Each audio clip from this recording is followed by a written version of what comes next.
Olá, paz seja convosco, tudo bem com vocês? Para quem não me conhece, meu nome é Ronaldo Carniello.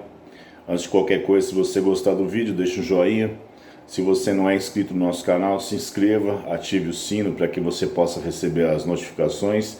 Lembrando que a gente tem deixado as nossas ministrações na igreja para que você possa acompanhar as ministrações e ser abençoado, ok? Aproveitando, eu quero dar um recado. Nós estamos fazendo uma campanha de arrecadação, onde nós conseguimos uma fábrica que faz fraldas geriátricas para poder atender a Casa Maria Maia. Eles atendem crianças com paralisia severa, né? E essas fraldas, qualquer pacote PMG, sai ao custo de R$ 42. Se você puder doar um pacote, dois pacotes, ou não puder doar um pacote inteiro, o valor que você conseguir nos ajudar, eu vou deixar uma conta bancária aqui embaixo, na descrição, que é da tesoureira da nossa igreja. Ela está negociando, fazendo a compra para que possa direcionar para eles, ok? Eu quero falar hoje sobre depressão. Todos, creio eu, que conhecem o profeta chamado Elias.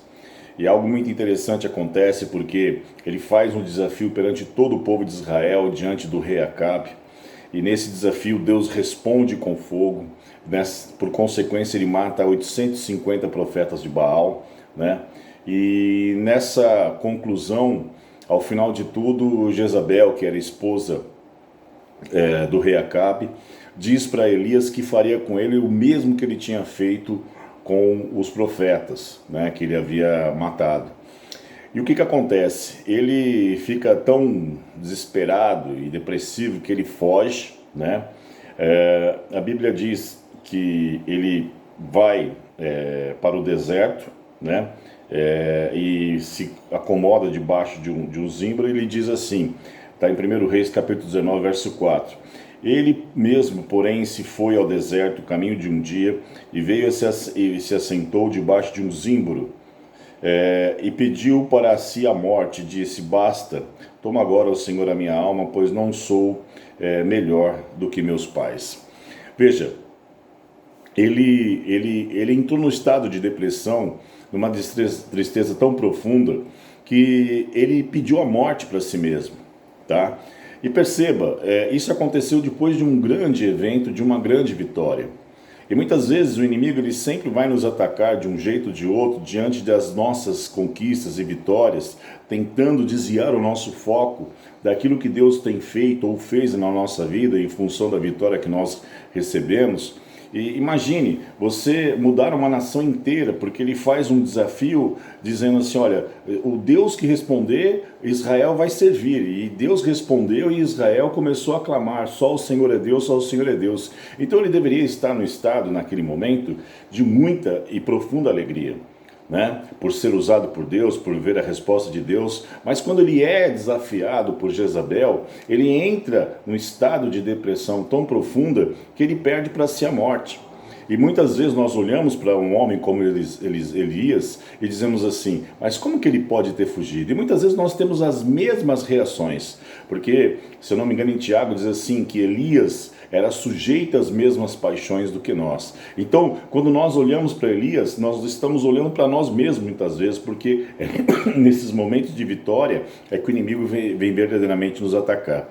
Mas o que eu quero falar é sobre a depressão, porque ele pede a morte. Alguém que quer morrer porque não quer mais viver em função do problema que ele está vivendo, ele está num estado de depressão. Ele está, pelo menos, no início de um estado de depressão. E é interessante como é que Deus trata de Elias nessa situação. Porque no verso 2, verso 5, a Bíblia diz assim, deitou, dormiu debaixo do zimbro, e eis que o anjo tocou e lhe disse, levanta-te e come. Então a primeira coisa que Deus tratou em Elias foi o seu estado físico. Elias precisava estar forte fisicamente para que pudesse superar e vencer aquela dificuldade. Tanto que logo em seguida, o anjo volta e no verso 7 diz, voltou segunda vez o anjo, tocou e lhe disse, levanta-te e come.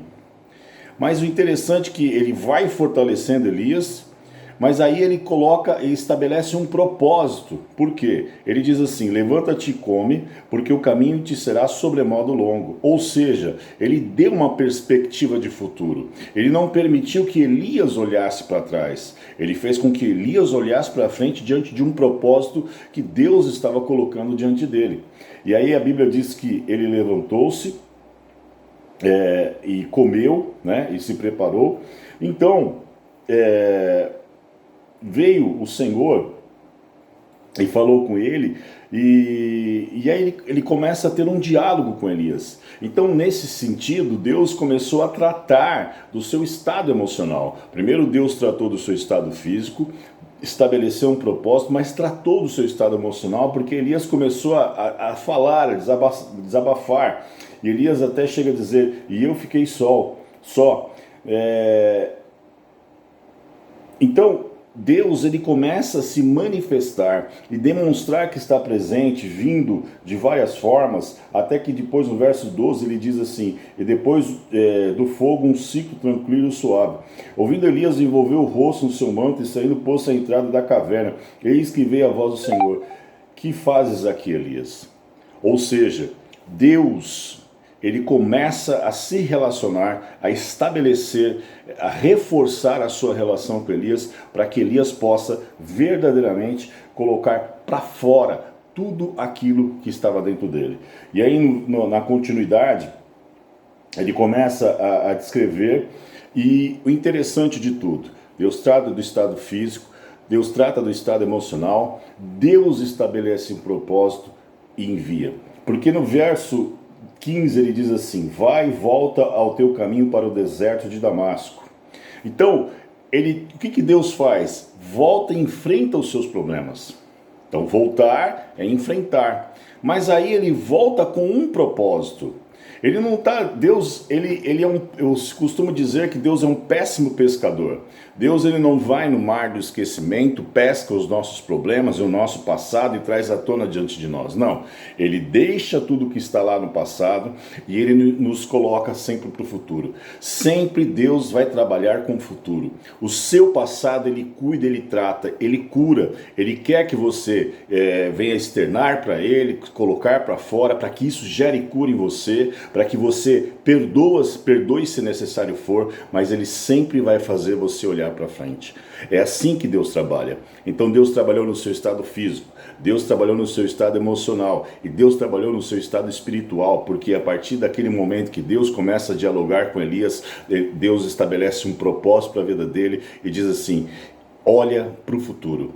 Eu tenho um futuro para você. Eu tenho um propósito. Eu tenho um caminho que você vai traçar. Mesmo que você volte pelo caminho que você veio, mas você vai voltar por esse caminho com um propósito que eu tenho estabelecido para você. Eu acho interessante, tem um produtor musical chamado Wesley Ross, e outro dia ele discutindo sobre um outro assunto, ele fala: quando você olha para trás, você está olhando no retrovisor, que é um espelhinho bem pequenininho que tem dos lados do carro aqui em cima.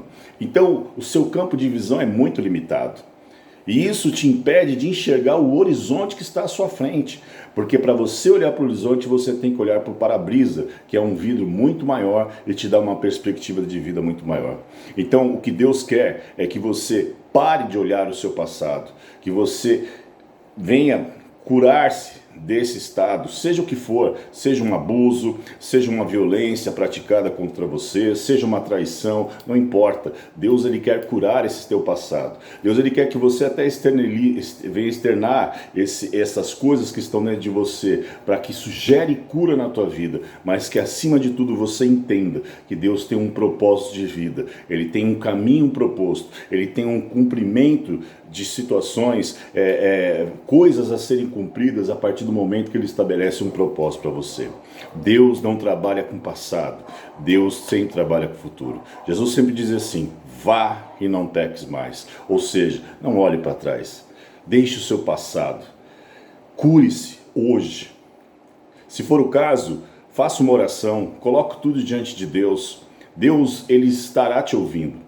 mas ouça também a voz de Deus e estabeleça o propósito, viva os propósitos de Deus para a sua vida, porque somente assim você vai receber cura para que você possa caminhar e ter a sua vida totalmente restaurada, assim como Deus fez com Elias. Amém? Deus abençoe vocês.